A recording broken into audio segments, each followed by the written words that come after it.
Ketakutan itu musuh pertama. Ya. Jadi seseorang itu kalau sudah punya rasa takut berarti dia sudah punya musuh. Nah musuhnya bukan dari luar, tapi musuhnya dari dalam. Kalau musuh dari luar kita bisa mengantisipasi.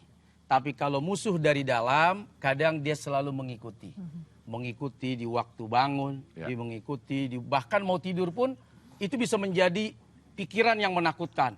Aduh bagaimana ya besok, aduh keingetan nih pesan orang tua, tapi kok kayak nggak berani ya. Jadi hilangkan dulu ketakutan yang menjadi musuh internal kita. Nah bagaimana cara supaya berani? Maka sebagaimana orang kalau ingin melakukan perjalanan, ingin melakukan pertempuran, dia harus bisa menguasai ilmu pertempurannya, ilmu peperangannya, ilmu ekonominya, ilmu politiknya. Harus menguasai medan maksudnya? Iya. Tapi kalau dia di Jakarta? Maksudnya itu medan di mana kita ingin melakukan kegiatan. Bukan medan itu nama kota. Misalnya ingin berumah tangga, pelajari bagaimana suami yang baik. Bagaimana istri yang baik. Bagaimana rujukan Al-Quran. Bagaimana rujukan hadis. Bagaimana kisah-kisah mereka dalam menjalani rumah tangga. Bagaimana kehidupan teman-teman di sekelilingnya. Bagaimana kehidupan ibu bapaknya. Apa yang dipelajari itu jadi ilmu. Nah ilmu inilah jadi bekal untuk berani. Ketakutan orang lain, kegagalan orang lain jangan dijadikan alasan bahwa kita akan mendapatkan hal yang sama. Justru dengan kegagalan yang dialami oleh orang, kita berharap kita tidak mengulangi kegagalan itu. Dapat ilmu. Oh, kenapa rumah tangga dia bercerai? Kenapa rumah tangga dia berantakan? Karena ada persoalan ini dan itu. Ini dan itunya dipelajari jadi solusi untuk besok kita tidak mengulangi apa yang terjadi pada mungkin teman kita, saudara kita, atau juga orang-orang terdekat kita. Gitu, Kanela. Saya juga sering dengar Ustadz ngomong kalau ada orang yang takut kayak gitu mungkin karena melihat contoh-contoh yang gagal. Padahal banyak sekali contoh-contoh yang berhasil untuk dipelajari itu juga benar. Nah itu, mempelajari bagaimana keberhasilan orang sebagai motivasi. Mempelajari kegagalan orang untuk kita mendapatkan ilmu pasti. Artinya ada ilmu yang dipelajari secara buku, letterlek. Nah, letterlek. Ada yang memang dipelajari secara realita kehidupan.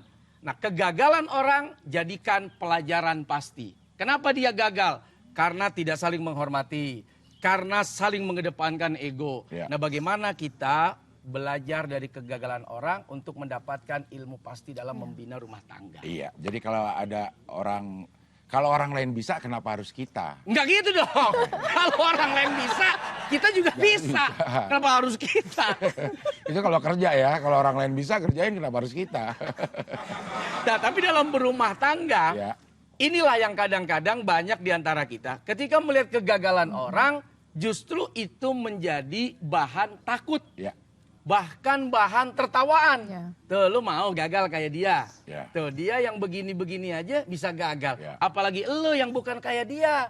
Dia punya duit banyak masih gagal. Bagaimana lo yang duitnya dikit? Tuh dia yang sekolah tinggi gagal juga. Gimana lo yang sekolah rendah? Nah dibuatlah kegagalan orang sebagai bahan ketakutan yang terus bertambah. Padahal dia gagal karena A, B, C, D, E. Nah A, B, C, D, E ini ya harus kita pelajari penangkalnya. Belajar ilmu copet bukan berarti harus jadi pencopet. Tapi supaya tidak kena copet. Bukan begitu Pak? Saya bukan copet. Ya. Cuma saya belajar sih.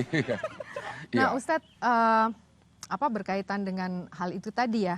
Kalau di zaman sekarang itu kan kayaknya mudah sekali itu untuk bercerai di usia muda gitu kan ya Ustadz ya. Nggak kayak orang tua kita dulu kan gitu. Nah zaman sekarang tuh ada lagi mereka itu sebelum nikah itu bikin perjanjian pranikah.